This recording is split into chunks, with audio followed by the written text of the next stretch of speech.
Houston to Chai Time on 103.5 FM on this gloomy Monday, right? We were just talking to Rachna that last Monday it was the freezing. Yes, and then today we are here. Yeah. That's our Houston weather. But at least it's warmer. It is a little warmer. Yeah, it's nice. But we're so excited to welcome Daya's Executive Director, Rachna Khare, to Chai Time.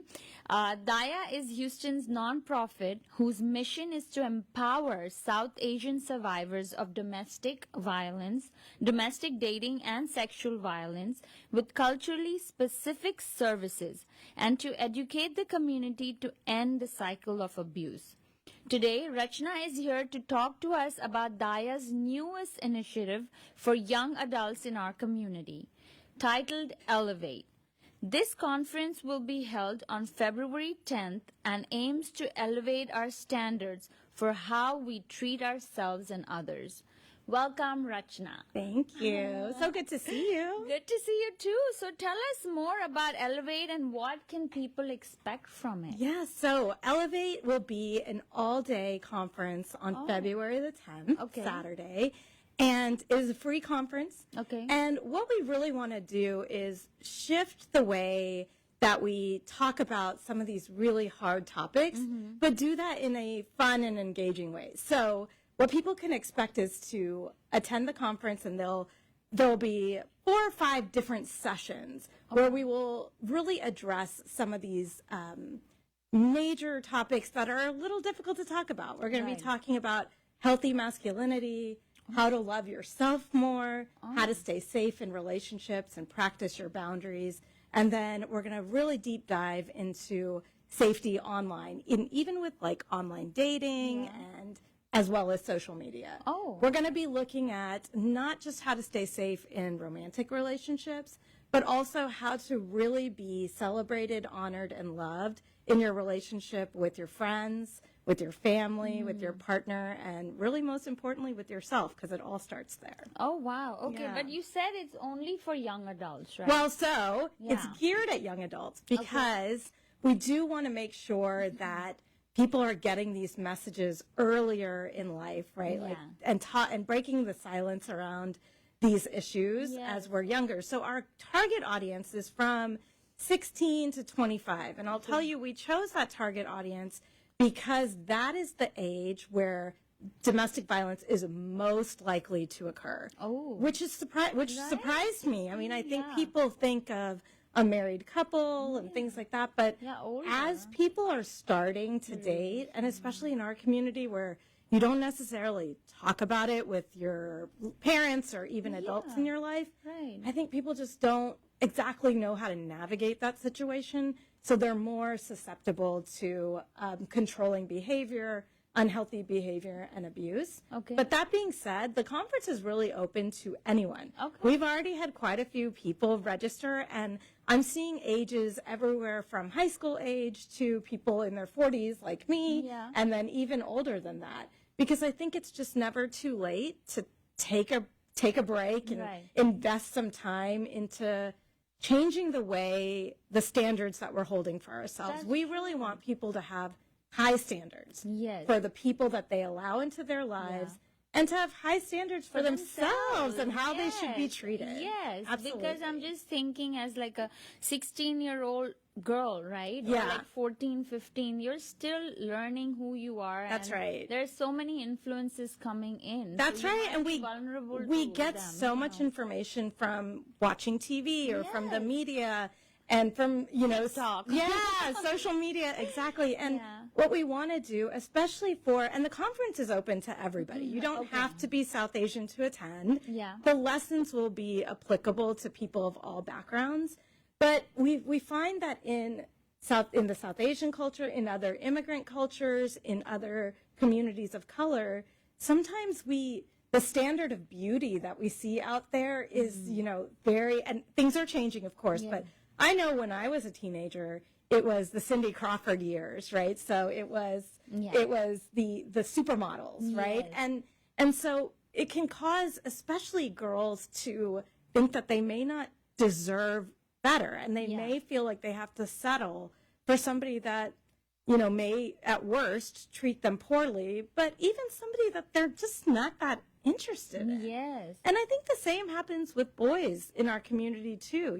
There is this idea that Asian boys, they're especially now, again, things are changing with shows like Beef and things like that, where Asian Americans are seen in different ways. But we used to be, kind of the butt of the joke and like the nerdy kid. Exactly. And so I think even for boys in our community, it can be really difficult to navigate high standards for when you're dating, and even who you let in as your friends. Right? Yeah. That's because it's not just relationship, it's friends too. It's thinking friends. I have a 13-year-old, so I can see the boy different. And boys, you don't even think you're always have so much attention on girls, but I'm glad you're bringing. Well, you know what? I learned this years ago. I was talking to my cousin, who I'm really, really close to. And we were up all night talking about kind of the standards of beauty and how dating is, when we were maybe in our early 20s. Yeah. And I was saying, it's so difficult to be a woman because X, Y, Z, all the reasons that, we've talked about on the show.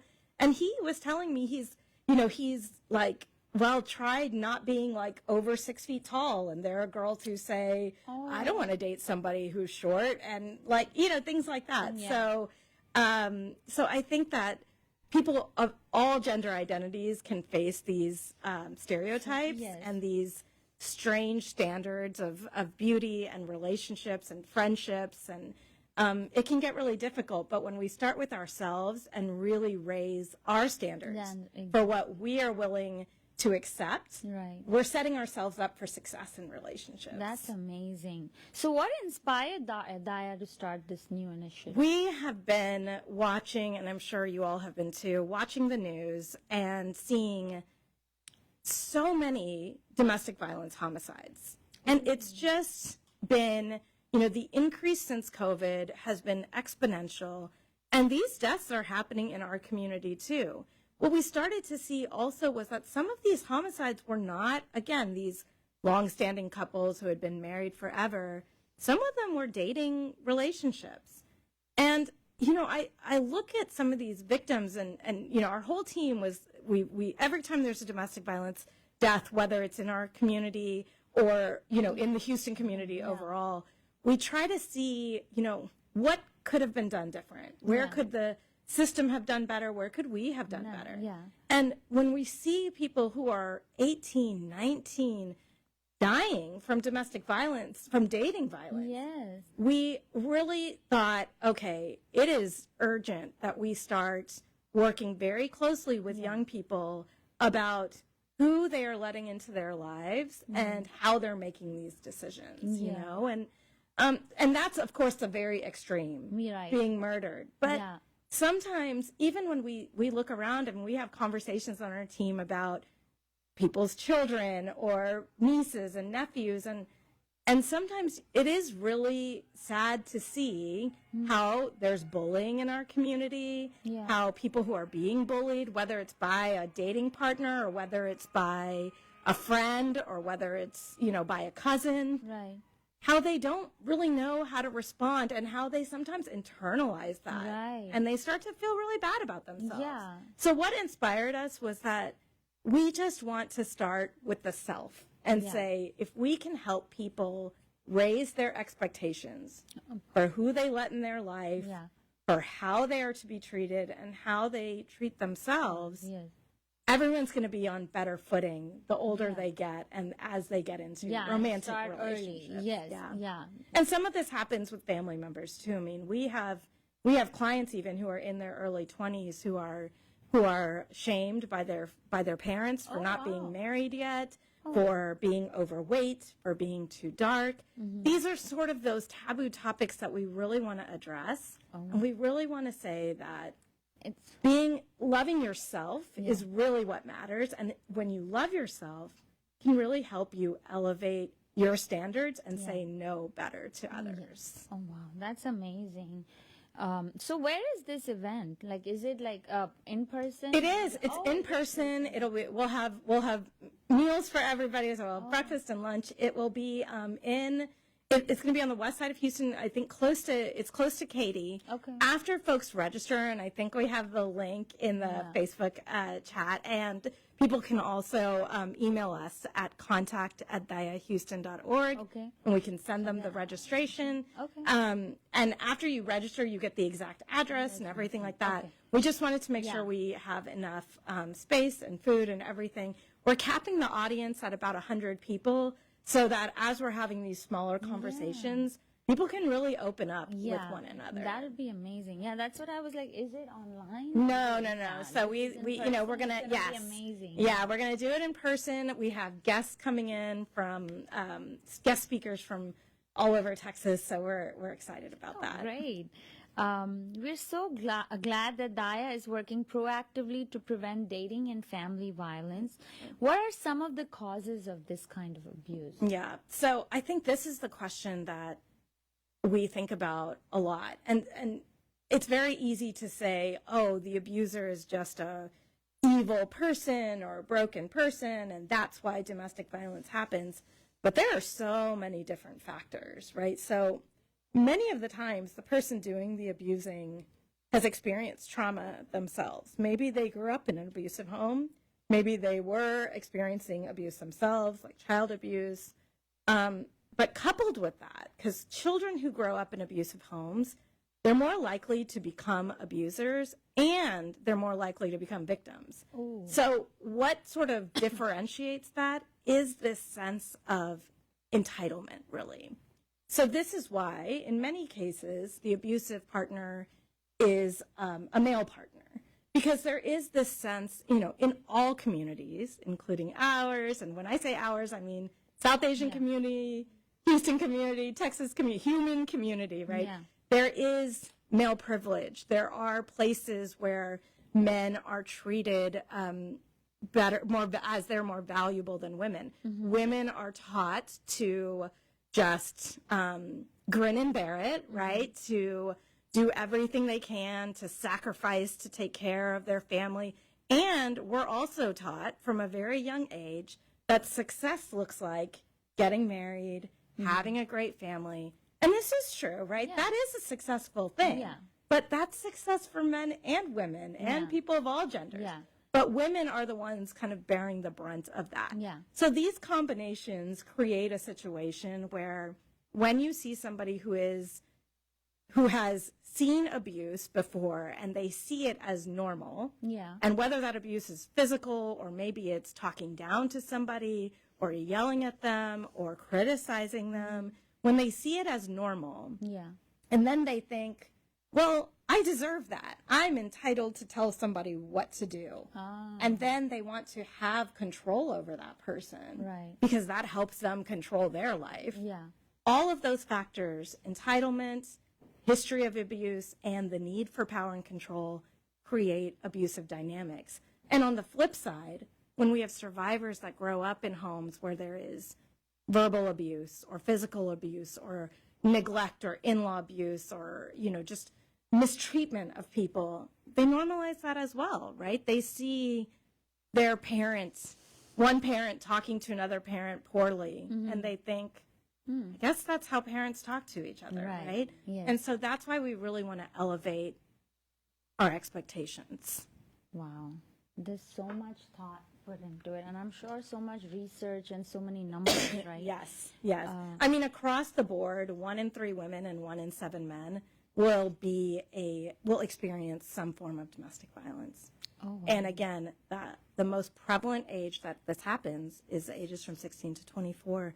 There are national studies that show that less than 30% of parents think that dating violence will be an issue for their children. Yeah. The reality is 58% of college students of all genders have experienced some sort of dating violence, and 57% of them didn't know where to go for help. Oh my, that's so sad. And that includes their parents. Yeah. So when we talk about elevating the standards, we're also talking about kids to start these conversations with your parents, and parents to say, this is my responsibility as a parent. The same way you put a seatbelt on a child, even if it's uncomfortable, this is your responsibility whether you're a parent or an aunt or a older cousin or an older sibling. How can we take responsibility to end domestic violence as a community? Yes, I'm so glad you are taking this step. What makes it difficult to leave unhealthy relationships or raise our standards for relations in our life? I think it's because, why people don't leave abusive relationships is because, of course. So imagine you start dating somebody. If on date number 2, they started talking down to you, they started telling you what to wear, they started telling you to hang out with, of course it would be pretty easy to say, oh, this isn't working out for me. Yeah. But that's not the way it goes. These relationships start off like a romance story. Again, we are taught that, this fairy tale romance. But why is it if they are abusers and they think they're entitled, so they know how to get someone's attention? Absolutely. And even if they don't know explicitly, even if it's not explicit manipulation, at the beginning, this is a new and shiny person that doesn't have any flaws. Yeah. And as you get to know people, as they start to see you as a human, right, there are things they want to change about you, and they want to change those things with force and control. Or they start to see you as an extension of themselves. And so, as we all do with our families, right? Yes, we all see our family and our partners as extensions of ourselves, but they start to say, well, if you wear that outfit, that is making me look bad because that's too short, or you're too fat, know? Yeah. Or they say, I don't like that friend Layla of yours. Yes. She has, she's always putting crazy ideas in your head. And I don't want you to talk to her anymore. Right? So these are the ways that abuse starts. Yeah. And people will say, right?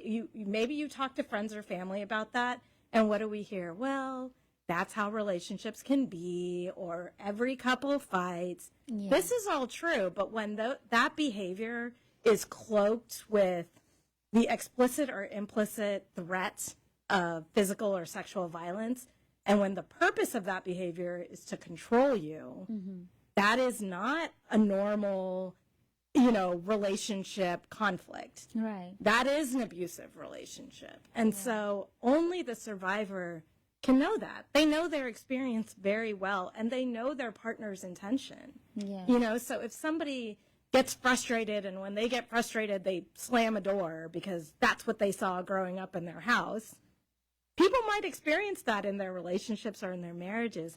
But if then you have a conversation and say, hey, that's not a healthy way to behave. That's not a healthy action to take. And they don't take the effort to explore and change that behavior. And if then they find out, oh, she's really scared when I slam that door. Let me slam it more to scare her more. That's when we go from unhealthy behavior to abusive dynamics. Oh, wow. And it becomes really hard to leave because once you've been isolated from your friends, your family, they're tracking you on your phone, they're telling you where to go. They're telling you if you can or can't work. Many people, especially in marriages, are forced to have children so that they stay in the relationship. Yeah. They're not allowed to explore their birth control options. It becomes very hard to leave because you have very little support, which is what Daya is here for. Yeah. So this still happens here in Houston. Oh, absolutely. We've seen like Indian movies and we've seen Indian shows. There's no need for the South Asian community to feel shameful about this. Instead, we should just recognize this happens with all communities. And so, but our survivors who are South Asian need help with language and immigration and in-laws. Right. That's why Daya exists. It's not because this is unique to our community. Yeah. And unfortunately, when a person is fleeing the abuse, that is when their risk rises the most. If you pay attention on the news, if you see stories about people being killed from their domestic partner, it's almost always that they are in the process of leaving or they have just recently left. Many cases, that's the way, because the abuser will think, oh my gosh, she's leaving. And their goal is power and control.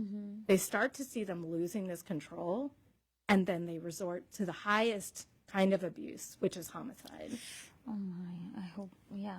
You know, and it does happen in our community. We saw 619 clients at Daya last year, and that's just at Daya. Oh, wow. And there are many other agencies in Houston. Oh my. Okay. How does elevating our standards apply to society as a whole? Elevating our standards, it's going to take all of us, right? So if you find yourself, if you have a friend or a family member who's experiencing problems in their relationship, and it's easier to be like, oh, more. So as a society, if we all start to elevate our expectations for the kinds of relationships we see, instead of sweeping it under the rug, instead of turning a blind eye, if we pay attention to the red flags and we call them in. Yeah. So it's important to not call it out when the person's partner is there, but to pull my friend inside and say, I'm seeing these things and I just want to check in with you because it's so unlike you to not hang out with me. And that it's okay to have these vulnerable conversations when they're based in love and respect. Healthy relationships are possible, right? Yeah. Equal relationships are possible. Yeah. Yes, I definitely agree. We will continue this conversation. We have to take a quick break and we'll be back after the break. Welcome back to Chai Time. We are having this great conversation with Rachna Khare about Elevate, the newest initiative from Daya. And we were actually talking about unhealthy relationships, right? And so we were talking about a friend who's going through abuse and then this other friend is trying to help. Yeah. But what if the friend who's going through abuse like doesn't want to share or seems very resistant? Yeah. Like, so how does the other friend help? And this is so common. Right. The thing that we always recommend is to let your friend know that you're there for them. You can say, you know, it's fine if you don't want to talk about it, completely okay. Yeah. But just know, if you ever do or if you ever need any help, I'm here for you. Okay.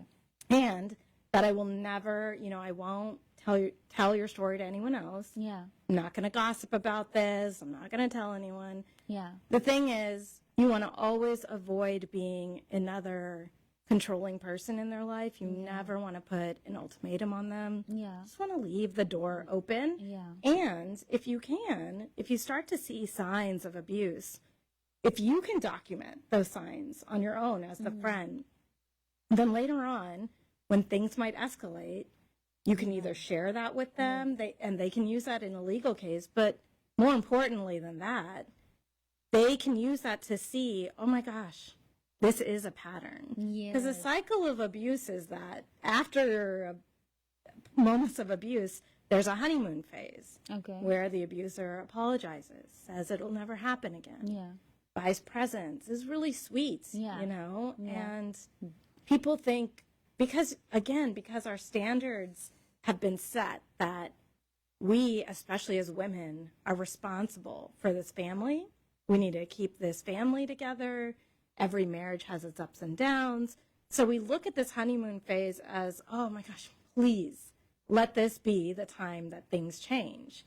But as soon as that tension starts to rise again, that's a big red flag for a survivor to know that you're back in the cycle. And so as a friend, the way that, you know, I think what happens normally is if you're able to bring it up, it's such a brave thing to go to your friend and say, hey, I'm worried about you. And it's much easier to say it's none of my business. You know? And you can, you know, I think it's fair to say I don't want to pry. These are just things that I've noticed about you. The other advice I would give is focus on your friend and not the person. So it's not, oh, I see your wife is treating you really poorly. You know, I don't like the way she talks to you. It's, I'm worried because you seem like you're not able to speak up and say the things you want to say. You seemed quieter. You seem a little sad. Is everything okay? Because they're used to their world having to revolve around that abusive partner. So as a friend, you can make your world revolve around them. You know, you can make them the focus of that conversation. Yeah, that's such a beautiful point. And finally, they can have this space where they're the most important. Because ultimately they are. I mean, this is what elevating standards looks like, is reminding yourself, And it sounds counterintuitive. Yeah. Because especially in our culture, we've been told to sacrifice and give and all of the things that matter. I mean, these are great things about our community. Yeah. This is why wonderful mothers and, all wonderful things. But at the end of the day, I know it's hard to swallow, especially for moms, but you have to come first. Yeah. You have to be your first priority, because if you're not safe, if you're not treated well, your children are seeing that. Yeah. And even if you treat them like they are the star in the world. Yeah, but if they're seeing, they love you so much, and if they see, oh, mom can be treated this way, they think, I guess I can be treated this way too. They're constantly observing. Of course. For sure. Yeah. And I mean, at Daya, we've had so many clients who have been in abusive relationships for many years, and the reason they finally, got that extra bit of courage to leave was because their teenage children said, Mom, you deserve more than this. We can do this together. The children we see in our community are so incredibly brave, and that's why at this conference we really want teenagers to come. We believe there is so much potential in this next generation, this Gen Z, to have different kinds of standards for their lives and really prioritize themselves and their boundaries, so that then they can be wonderful caregivers, wonderful friends, wonderful partners, and wonderful community members, because they're not being hurt. Their life is thriving. Yeah, that's amazing. How does elevating our standards apply to the society as a whole? I think that's what we have to do, like, not just in your personal life, right? So it starts with thinking about yourself. How do you treat yourself? Do you honor your own boundaries? And then looking at your relationships, and then your friendships, and how you can help others in your network, in your community. But as a whole, what media are we consuming? If you're watching something and, you see something really misogynistic happen on TV, that's a great opportunity to pause the television and say, yeah, that might be, maybe this is part of a comedy, whatever, but this is a good moment to call it out and say, hey, this isn't actually that funny, and this is setting the wrong standard. But most importantly, I think when we're watching the news and when we're watching domestic violence happen or hearing about it in our city, as a society, we have to stop asking, why didn't that person just leave? Why did they stay in the relationship? Oh my gosh, they could have just left. Instead of asking, like, what's wrong with the survivor, we need to say, what did we do in society to not support this person? Right. The legal system is expensive. It's very difficult to navigate. It's not easy. Right. And so if, as a society, we also start to elevate our standards for our elected officials to pass laws that make sense for domestic violence survivors, taking guns out of a home where we know there is domestic violence, making sure that there's enough shelter space in our city, making sure that immigrant survivors have pathways to get visas that are not tied to an abusive spouse. Yeah. These are the things that we should expect more of our elected leaders, of our community leaders, and with that, of ourselves. Yes. Are we out there? Are we voting? Yeah. Are we voting our values? Are we taking the time to educate others in our lives about what the reality is for domestic violence survivers, And these are the ways that we will stop domestic violence in its tracks. But it will absolutely take everybody getting a little outside your comfort zone. Absolutely. And doing more research. I didn't even realize, voting has so much influence on this stuff, right? Absolutely. Because I generally go in, and I don't research the candidate. I know, and it's so hard. To, right? It's so hard. And so these are the places where Daya can be really helpful. Okay. We are trying to raise our own standards internally about bills that are out there, both local in the city as all the way to national bills around things that that the general community may not see as related to domestic violence, but it actually is. Yeah. Yeah, that's amazing. Why are strong boundaries easier to set than they are to enforce? I know. Like any good advice, easier said than done, right? Yeah. I think the thing about boundaries, there's two things. We are, in our community, especially with parents, elders, and young folks in our community, oh my gosh, how bad are we at boundaries? What are boundaries? I think in an Asian, our South Asian, and in Asian communities, yes, it's everything if I tell from. my mom, forget that, my mother-in-law, there are boundaries, and she'll be like, Right. I think it's a new concept for many new. people. Yes. And I think that it is easy to say, this is how I would like somebody to treat me, right? This is my line. If somebody yells at me, I'm not okay with that, right? Yeah. But then what do you do when someone yells at you? Yeah. Some people say, well, I've set a boundary, so that person can't yell at me. So what do you do? But unfortunately, your boundary is your action, not that person. You can't control that person's action. So it becomes on you to remove yourself from that situation and to later, if it's safe, speak to that person about that boundary that was broken. And you can decide, right? Here are how many chances I'm going to give this person to break this boundary. But we have to be consistent. So when you set a boundary, make sure that you try your hardest to stick through it. So what are, give me an example of boundary. Yeah, so if I said, for example, if I said, I really am not okay, this is a real boundary, I'm not okay being yelled at. Yeah. I didn't, grow up being yelled at. It's not a thing that is okay to me. Yeah. I think somebody can always speak in a calm voice, even if they're angry. Right. And what I do if somebody has yelled at me, I've said, I really cannot be yelled at. Right. Like, I'm not going to listen. I'm not going to be able to resolve this. So I'm going to remove myself from this situation. Right. Now, in an abusive situation, a person may not be able to leave. Exactly. That is why boundaries get really hard. So when we think about family dynamics in a South Asian family, if a child has a boundary that, or if a teenager has a boundary that they don't want their journal to be read by their parent. Right. And if a parent continues to read that child's journal, child can't move out of the house, right? If they're 14 years old. Yeah. But as a parent, it's time for self-reflection. Yes. You are teaching your child that their boundaries don't matter. Yeah. And so I know it's hard, but we have to respect other people's boundaries. And at the same time, to the best of our ability, we have to enforce our boundaries. And it's not easy because it's with people that you love and care about.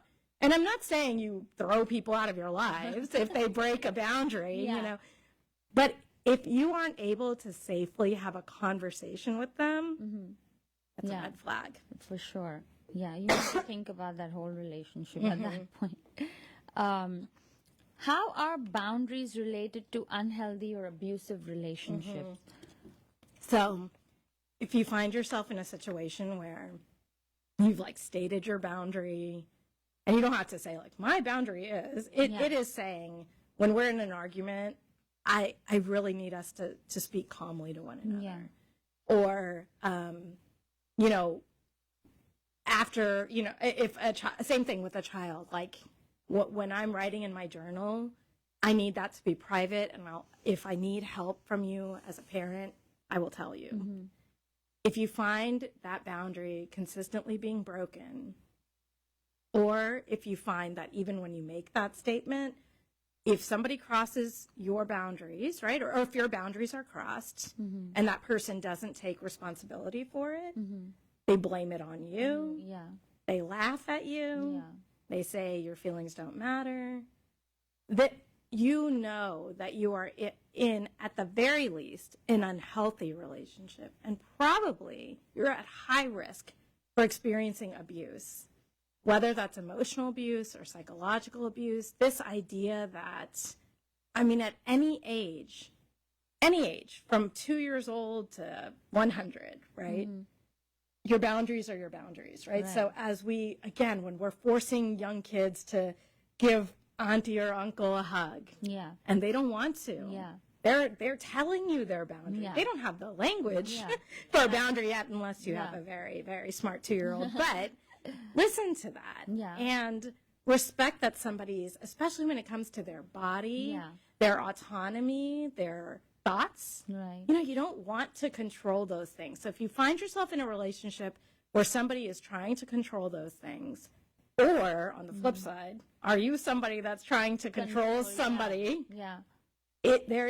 There's a chance to reconcile that. There's a chance for self-reflection and self-improvement. Right. And there's help out there for people who are experiencing that. So even for kids, So talking do you to all have like things for boundary, or are there books they can read, or like, yeah, how do they get- so we have a lot. We have wonderful, healthy relationship presentations, and we have them for kids from like 10 years old to in college. Okay. And they're tailored for all these different ages. So on our website, dayahouston.org, you can go to community trainings and book one. And it doesn't need to be in a classroom. We do them in people's homes. We do them at clubs. We've been working with a group called Girl Up at Dulles High School.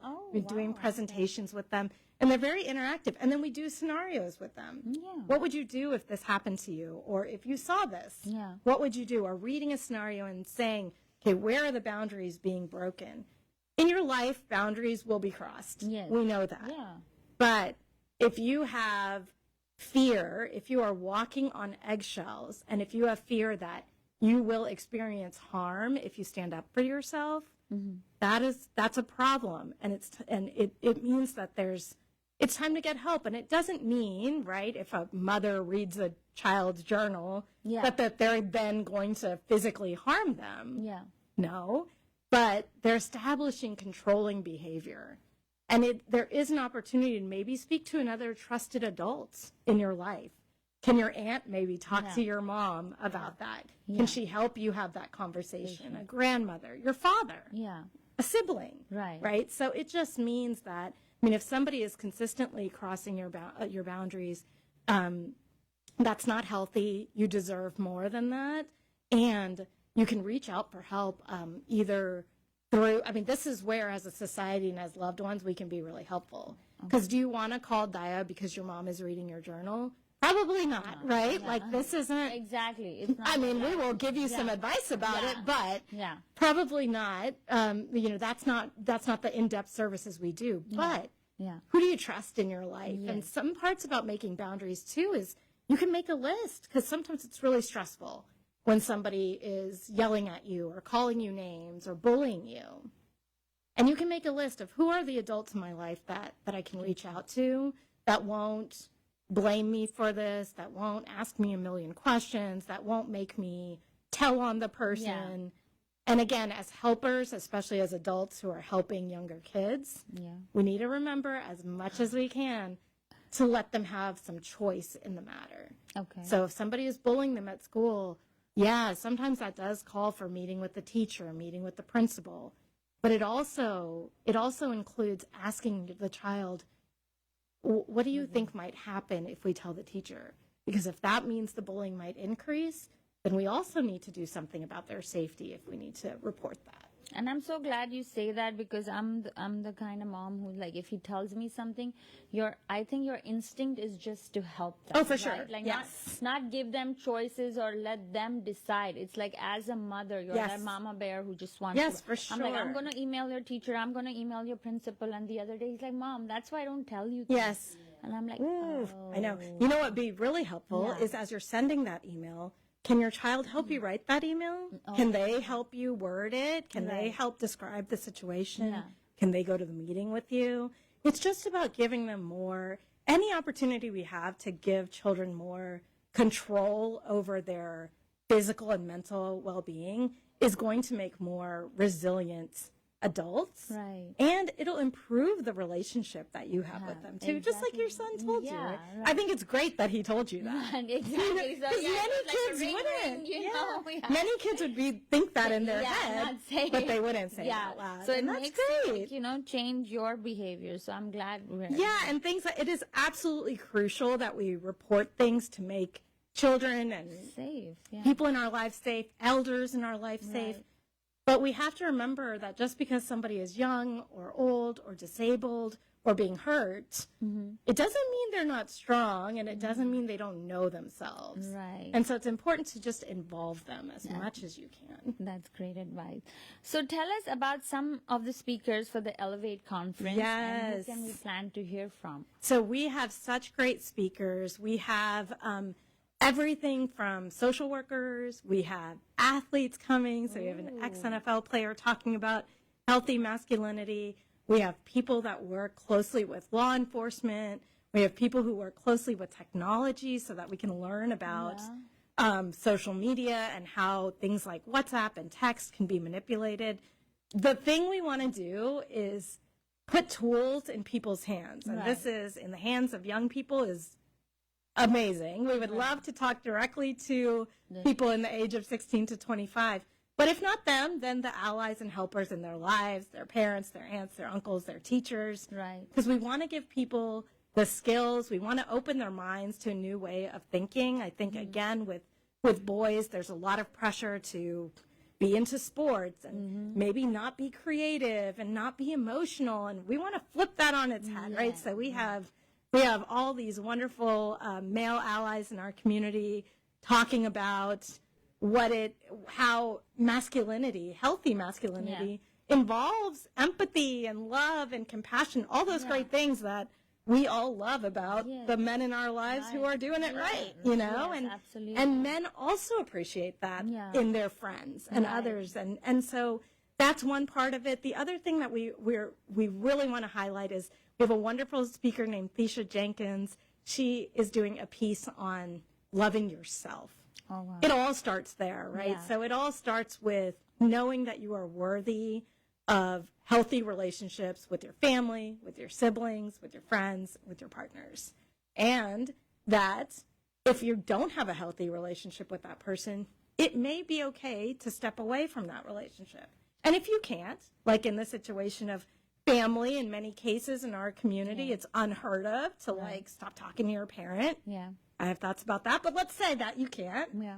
To how to create some space. Right. How to create some distance. How to do some self-care after you have to maybe, not you, sorry, I'm pointing at you, interact with your mother-in-law and, you know, not you. And, you know, what are things you can do to make sure you feed yourself, take care of yourself, and honor yourself, even when you're in situations that are uncomfortable and that your boundaries are being crossed or are hurtful. If you can't walk away from those situations, a child being bullied in a classroom might be the same situation, Exactly. right? I mean, you may not be able to walk away all the time. Right. And when you can't, Then how do who can you count on for support? Where does your love stem from? And at the end of the day, it always has to stem internally. Right. You always have to honor and celebrate your own intrinsic value and all the things that are great about you. It also helps, loving yourself helps you be more self-reflective. Right. And then we can raise the standards for ourselves too. I can say, oh, when I did that, that wasn't very kind, or I wasn't respecting someone's boundary. Yes. And even if it's been years, maybe I reach out with an apology and try to mend some of those relationships. Right. Yeah, absolutely. How can people sign up to attend, and who is invited to attend? So everyone is invited. Again, if you have young people in your life, we would love, love, love for them to be there, because like a game of telephone, sometimes when we learn something and then we try to teach it to somebody else, we lose some of the meaning. So we would love for folks who are 16 to 25 to be in the room, and everyone is invited. Because we all know that we have interactions with children, with young adults, and most importantly, we can all do better. There's always chance for self-improvement and to elevate our standards for ourselves and for others. And that's part of this. We have to take responsibility for our own behavior too, and how can we show up as a good friend and a good ally.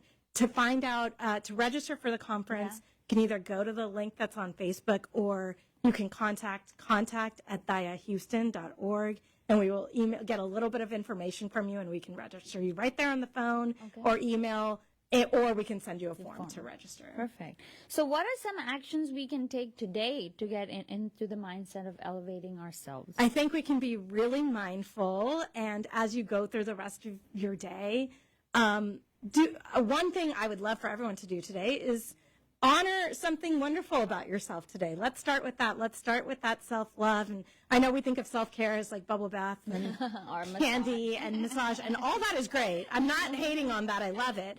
But it can be much smaller as you're driving through traffic. Make a list of all the wonderful things about yourself and the ways that you show up for your family, your friends, your community, because you do. You know, I mean, we have wonderful people in our community. Yes. And then I would say that the next time you hear about a case of dating violence, domestic violence, either through the media or through a friend or through the newspaper, pause and really reflect on how we can not put the blame and judgment on the victim.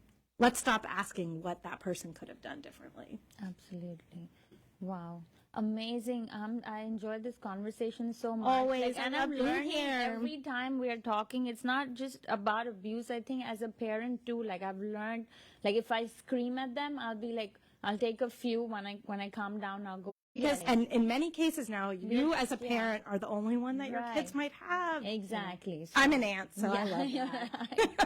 So thank you so much for being there today. I hope anyone can go to our website, dayahouston.org. Yes. And if you need help, you can call 713-981-7645.